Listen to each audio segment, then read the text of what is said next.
Welcome to For Book Lovers Only Live Radio, where we discuss amazing books written by talented authors. For Book Lovers Only Live Radio is a proud member of the Village Connector Media Network.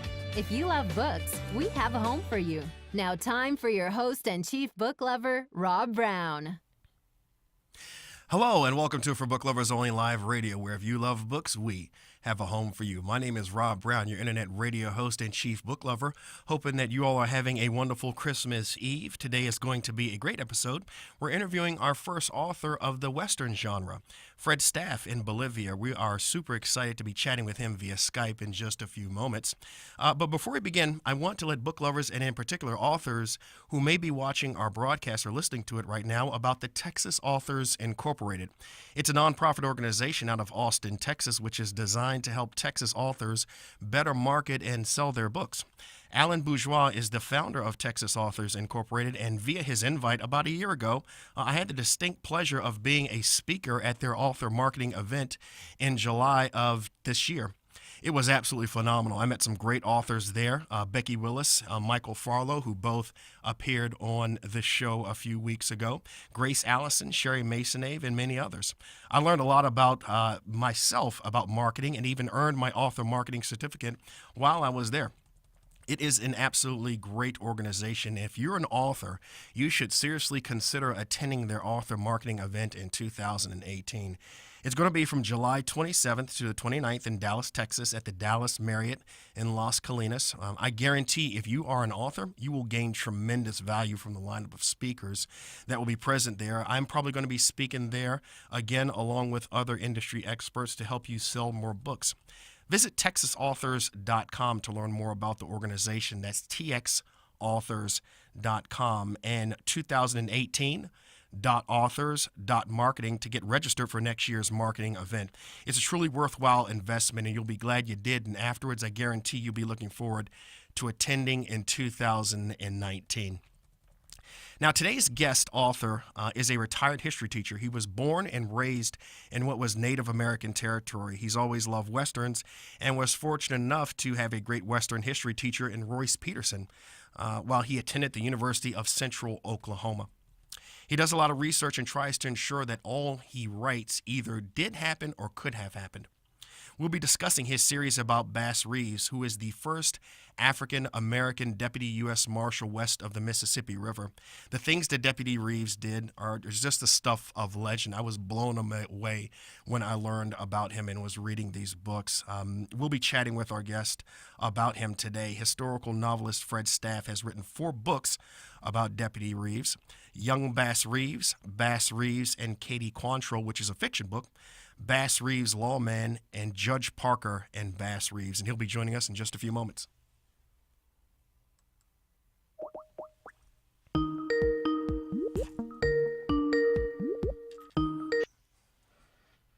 Hello.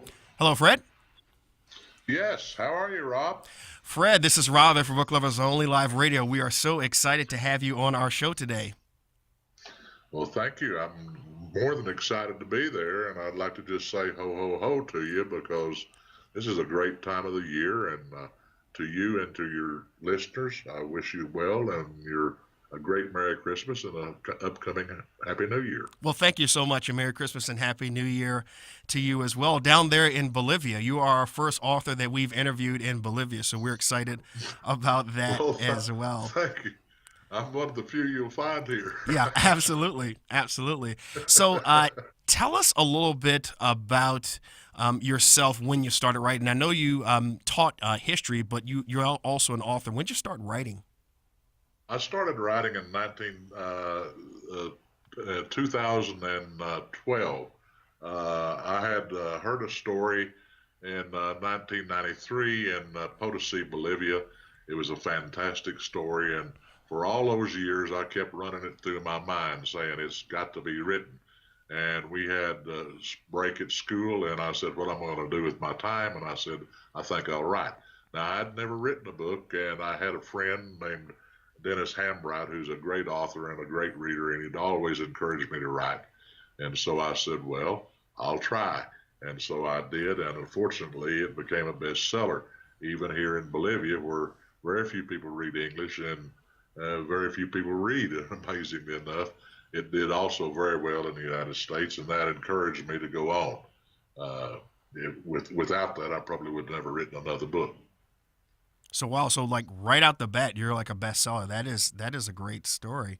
Yeah. And then you decided to write about Deputy Bass Reeves. Tell us about. I'm very intrigued by this because this is very educational for me when I was preparing for this interview and I was reading the books. And my dad loves the books. He loves learning about Bass Reeves as well. Tell me about your research about this amazing human. Okay, when I was in the University of Central Oklahoma, I had one of the great Western history teachers of all times. He was an amazing man. He could rattle off stories for hours.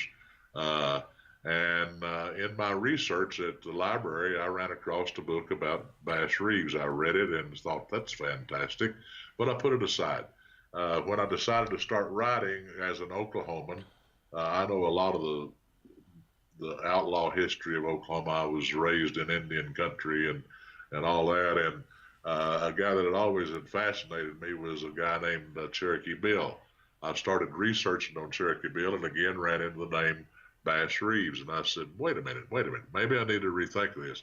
So I did another round of research on him and said, my goodness gracious sakes, this is the most amazing man I've ever read about. And I'm not stretching the point. When you read it, you get the feeling you're reading fiction, but it's actually true. The guy that wrote his biography spent hours. I mean, he must have spent months put together one of the best research papers I ever saw. And then I went together and did more research and found a few things that he had never talked about. One of them is he claims that Bass Reeves was never shot, and I found actually a doctor's diary who treated him for a gunshot wound in the leg and couldn't heal it, couldn't take the bullet out because it was too close to the vein. And later on, in one of his obituaries, it says that he died with a slug in him. So I just love to get into research and find things like that. Bass Reeves was probably the first black marshal west of the Mississippi River. He was brought in mainly because of his great ability to speak 5 languages, 5 Indian languages. He'd lived with the Indians for several years before the end of slavery. He then moved to Arkansas. He made a lot of money, not a lot. In those days, it would have been a lot. He made money leading law enforcement officers into Indian territory. Why? Because white law enforcement officers didn't do very well, because when they tried to talk to Indians, the Indians would just ignore them because the white man that had already been proven was not treating them well. So he was able to converse, and because of his friendship, was very, very effective in bringing outlaws out of the state, or what then was Indian Territory, now eastern Oklahoma. I got just carried away with him. I went and I wrote actually 3 books about him. The first book takes him from the age of about 12 up to mid-30s. The next book took him from the 30s up into his 60s, and the last book takes him to his death, where he died in Muskogee, Oklahoma. He served for over 30 years as a U.S. Marshal. No one's done that. He's became now very, very famous. When I started writing about him, very few people even talked about him. Now there's 3 towns in Oklahoma that have Bass Reeves Days. There's a town in Texas, Paris, Texas, has a Bass Reeves Day. There's several bridges. There's several roads now in Oklahoma named Bass Reeves Road or Bass Reeves Bridge. There's also a $280,000 statue to him in Fort Smith, Arkansas. Of course, he worked out of Fort Smith, Arkansas, where Judge Parker presided over the courts. My third book is entitled Judge Parker and Bass Reeves, because they became not only a two-fisted approach to law enforcement, but they became very good friends. They were so good of friends that actually Bass's son actually worked for Parker as just a clerk. So very tight relationship. And Parker, of course, is tremendously famous because they call him the hanging judge. But in truth of the matter, he was against capital punishment. But it was the law, and the only way that you could clean up the state, which was the area which was just in terrible condition because of the Indian Removal Act, which gave the tribes the authority to have their own law enforcement, their own courts, their own rules, their own regulations, but said you cannot enforce any of your laws against anyone that's not a member of your tribe. Therefore, all the criminals from Kansas, Arkansas, Louisiana, Texas, Missouri went into Oklahoma after they did a crime because they couldn't be prosecuted. That's why the U.S. Marshals were so necessary to go in and try to clean it up.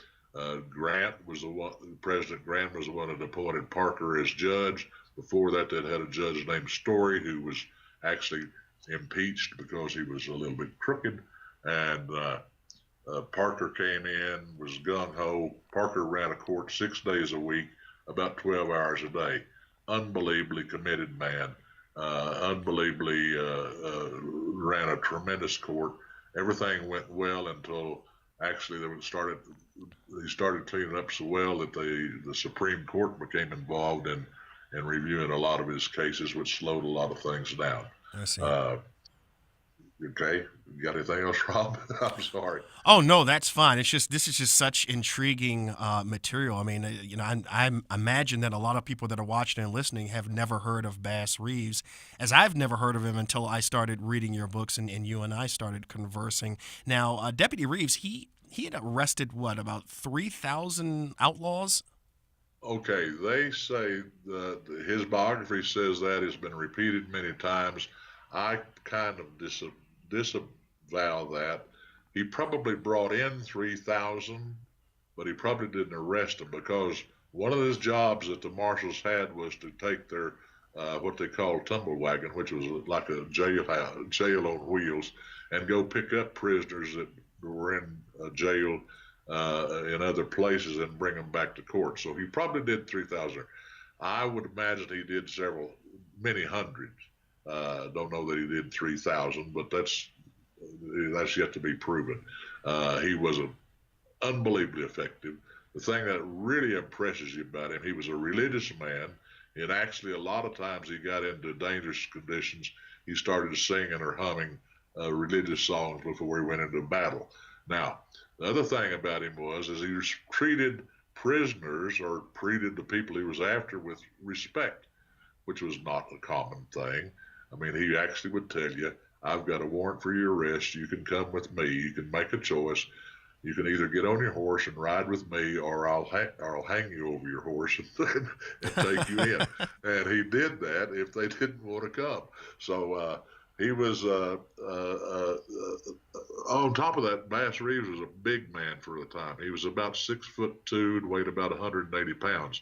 You got to think in those days, an average man was about 5'6", weighed about 140. So he was a massive man and tremendously strong. In fact, one of the great outlaws he took down, he actually had a drop on him, and he grabbed him by the throat and lifted him clear off the floor with one hand and took the pistol away from the other.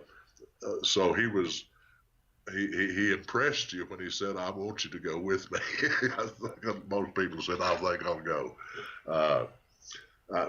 He's just a fascinating man. The more I read about him, the more I began to think he has to be the most amazing man I probably ever researched, and I've done a lot of research. I love to do research, and this guy just knocked me out. And therefore, that's why I wanted to share the story. And it's been well received. I've got my publicist and I have calculated we've got over 40,000 readers on that series. So I feel very, very good about my exposing the people to this. I've always tried to do history where people enjoy it. So when I write historically as well as entertaining. That means I add logical dialogue, I add logical settings, because in his biographies it just says he arrested so and so for so and so and so and so date. Well, how did that happen? Why did it happen? What happened while it was going on? Right. And it goes back to uh, Ernest Hemingway, who I love as an author, and he was a newspaper reporter, and he did the very same thing: who, what, where, when, why, how, and that's the way I write it. I tell you the story, uh, and like I say, I do add dialogue. No one knows the dialogue, but it's illogical. If a guy, yeah, I've had a few criticisms about. Sometimes I use curse words, but I kept thinking, if someone shot you in the leg, I don't think you'd say, "Dadgum, I wish you hadn't done that." Just don't think that'd be the response. Right, absolutely. Now, you've written 4 books about Bass Reeves. As you did your research, did you realize, as you were doing your research, that you're like, "Gosh, there's no way I can do this historic figure justice by writing in just one book," or did you how did it blossom into 4 books? Okay, that's very good. Yes, I got carried away, and all the books are over 150 pages long. I went into great detail, and I didn't think, if I put out a 500-page book that anyone would read it. That scares most people. But my publicist and I have come up with a new deal where we've got a book called The Guns of Bass Reeves, which is the combination of all 3 books. So the one book now will combine all 3 stories. And I think it's nearly 400 pages long, but it's the complete story. Now, the 4th book I've written about him, which is Bass Reeves and Katie Quantrell, is basically fiction, but it has a lot of factual historical things in it. And that's the way I try to write. I wrote that because I had so many people saying I want more about Bass Reeves, and that's what I did. I've got another book started on him that I've been sidelined with, but I'll get that out fairly soon. We got a book going right now with M. Allen, who's one of the top Western writers.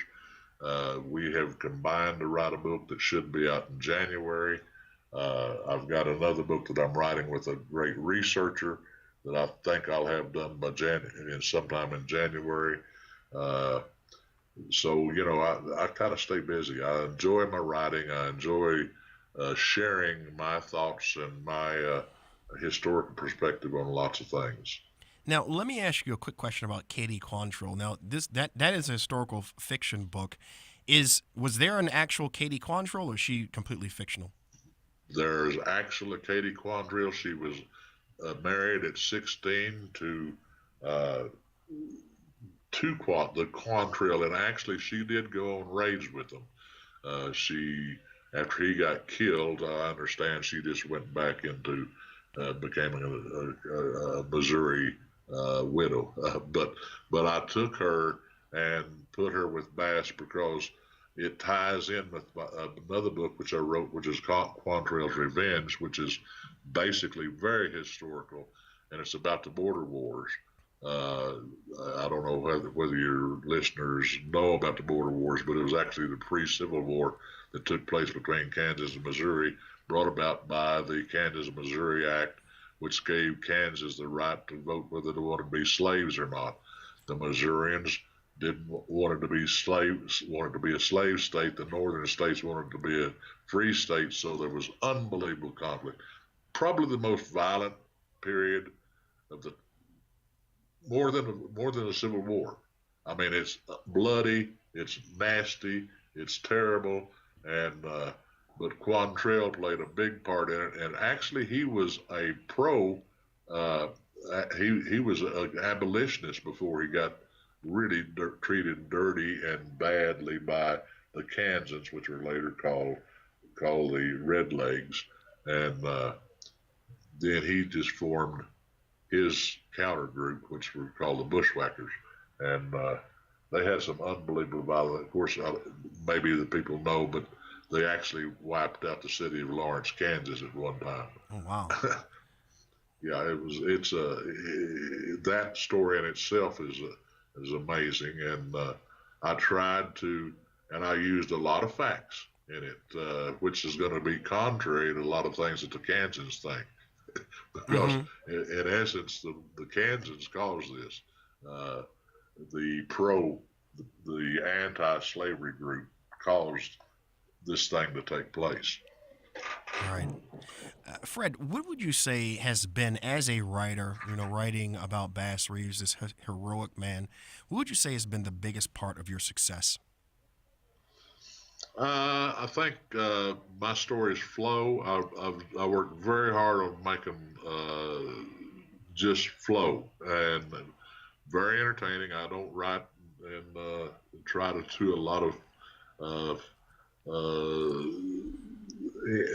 planting things in your mind or making you try to dig for it. So many of my reviews talk about how easy the books are to read. Another reason I made them that way, I want young people reading these books. And the first three books, they're absolutely, a kid can read them if they're 12 years old and up and enjoy them and get exposed to a lot of history. One of the great one of the great compliments I ever got. I was in Arkansas, walked into a place. This guy was reading Outlaw, which Bass Reeves, Bass Reeves Lawman, and I was shocked. It's the first time I ever saw anyone reading my book. I asked him, "What's he doing?" And he said, "Well, I'm a teacher." I said, "Really?" And he said, "Yeah." He said, "And I'm reading this book." And I said, "Why?" And he said, "Because one of the students at school was reading it." And I walked up to him and I said, "Why are you reading it on your break?" Which he said, "No kid ever reads on their break." He said, "It's fantastic." He said, "It's full of history." And the teacher said, "Don't you have to have a history teacher?" And he said, "Yeah, but this book's a lot more interesting." So that was one of the great compliments I ever got, and I just tickled to death. And so I wrote simplistically, directly, with lots of visual things in it, so that young people would read. We're losing a lot of people. A lot of young people have stopped reading. They've got these blooming things in their hands that they're talking to their friends and neighbors about. I'm sorry, I'm an old teacher. I have to throw that in. So I imagine that the feedback that you've been getting from the Bass Reeves series has been amazing, because you are educating everyone about this heroic American that most people really don't know about. What are some other things, other feedback that you've been getting from people? I mean, you're just absolutely amazed by Bass. Yeah, most 99% of my reviews, and I've had well over 100, 150, I think, talk about thanks for bringing me this story. I'd never heard of this guy before, those kind of things, and you make me want to know more.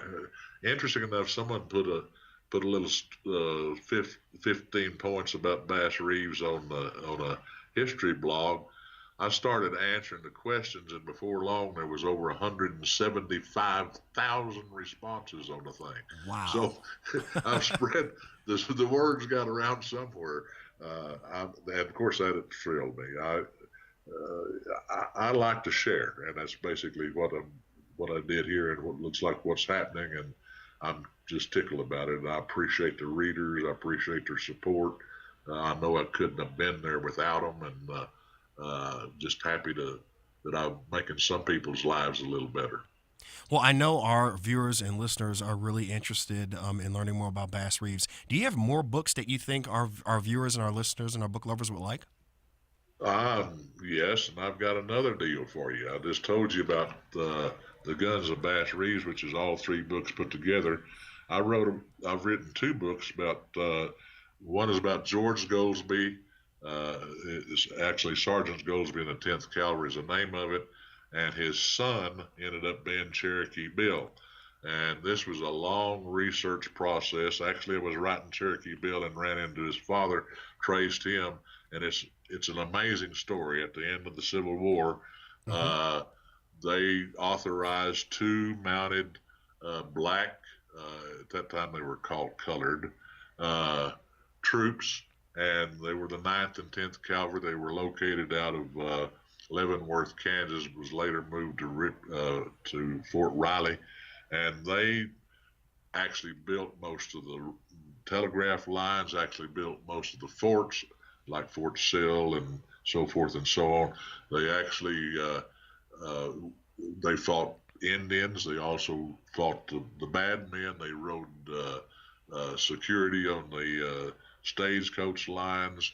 They were an unbelievable thing. And the interesting thing about this guy, uh, Frederick Remington, the greatest, in my opinion, the greatest Western author of all times, actually rode with them and Oh, actually wow. just adored them. He couldn't believe how dedicated they were, and he also loved the fact that they liked to sing in the evening. And he did a the cover of that book is a picture that I had colorized. It was a sketch that he did that shows the climax of the book, which is a gunfight in a bar in Texas. Again, we're back to military intelligence. The military sent black troops into the Confederate Texas to try to protect them, which was just insane. They ended up having a gunfight in a bar, and that leads into the second part of the story where he has to abandon Cherokee Bill, who was actually called Crawford Goldsby, and psychologically he went nuts and was a psychopathic murderer and was the most feared man in Indian Territory for several years. That's the only adult book I've ever written. I had to write it adult because the man was just wow. Right. I spent 4 sessions with psychologists to make sure that I played him and wrote him like he probably should have been. So those 2 books have been combined into a book called Have Gun Will Travel, and so readers, if you want to, can get actually 5 books and buying 2. So it's really good. Now another thing, and you asked threw this out. I've written a book called Indomitable, and it's the strongest woman story I've ever read. And let me tell you how that happened. I'm dealing with a production company in Hollywood. They're actually looking at in the process of making movies out of Sergeant Goldsby and Cherokee Bill, both of great. them. And while I was doing it, I sent them about an 80-page thing that I did on Indomitable. And before I sent it to about 5 women that I know and said, did I catch this woman's view right? They went nuts. All of them said, this is fantastic. They said, what's the rest of the story? So I had to write the rest of the book. She is the toughest. I don't think there's a man walking that could go through what she went through. Wow. You have to read it to see. She survived the thing. She lived a tough life, and it's all based on true story. I think particularly women readers will love it. I think any man reader that's got enough guts to say a woman may be better than me needs to get exposed to it. Absolutely. And really quick, as we close up here, what advice would you give to someone who wants to write a novel? Well, the first thing is you got to write. You can sit around all you want to and think about. I want to do. Dennis Hambright, who an avid reader, a great writer, actually is the guy that got me started writing, and he kept saying, Fred, sit down and write. And so that's what start putting down. Don't worry about punctuation. Don't worry about dangling participles. Don't worry about it. Just start putting your thoughts down. And I believe that everybody's got a story. Everybody's got something that they're interested in or just want to express themselves about. The writing itself will kind of cleanse your soul. Then you can always go back and edit. And if you want to, you can always hire an editor. Or if you want to, you can have 5 or 6 people read it and give their input to it. But the thing is answer the questions, do your research. Research, if you don't do research, will kill your book, because if you're talking about times and you put, like the guys, he's in 1850 and he answered his cell phone. I don't think that, that Right. that turns readers off. So be sure that everything, and that's the way I write. Everything that I write, I think either did happen or by whatever chance there is could happen, and that's why I do so much research. I do about as much as I do writing. Spend about as much time. That's a great practice. Yeah. The next thing that Hemingway does, and this is one, he says you write every day, and then you go back before you ever write. You start where you go back to where you started the book and read until you start writing again. And he says never stop writing if you don't have something you're going to write about the next day. In other words, you keep the flow, you keep it happening, and you keep it tied together. Now, I'm not a mystery writer. I'm not a science fiction writer. First of all, I don't think I'm smart enough to figure out things going to happen in the future. I have enough time problems dealing with what's happening now. Right. Well, that is great advice. Thank you so much, Fred. And for our viewers and listeners who are watching and want to learn more about you, they can keep up with you on Facebook at facebook.com/Fred.Staff2 and FredPStaff@yahoo.com if they want to drop your line via email. Yeah, I'd love to hear from them. I would. I enjoy. Please enter just a question or something if you're going to do it on my email, because I get about 60, 70 emails a day, and a lot of them I just cancel out because I don't know who they are or what they're about. But if you'll do that, I'll be glad to respond to you. Absolutely. Fred, thank you so much for your time. We are honored that you took a moment to chat with us about Bass Reeves, about your writing process, about your passion for writing novels, and we look forward to seeing and reading more books from you in the future. I'm in a process. I look forward to sharing them with you. Absolutely. Fred, thank you so much. Thank you, guys. Have a great day. And again, happy holidays. Absolutely. Merry Christmas and happy holidays to you. Thank you. Ciao, ciao. Bass Reeves, what a heroic, amazing American hero. We are so happy that Fred took time out to write these amazing books. Young Bass Reeves and Katie Quantrill, Bass Reeves Lawman, and Judge Parker and Bass Reeves. These books are all available on our website for purchase. You know, you want to pick up a copy of each today. And speaking of our website, we have a new look and are better than ever. Please visit us at www.forbbookloversonly.com and see and feel our new look and greater functionality for both book lovers in search of new books and for authors who are looking for greater exposure for their books. Now, if you're a book lover but haven't yet joined our Book Lovers Club yet, we invite you to do so. It's simple. Just text the word book to 301-321-8887, and then you'll receive a message with a link. Click on the link and then fill in the form, and then click sign me up, and you're automatically a member. We're going to be having contests for members only, where you can win free books, coffee mugs, t-shirts, gift cards to your favorite coffee shop, and much, much more. We look forward to welcoming you, so feel free to join today.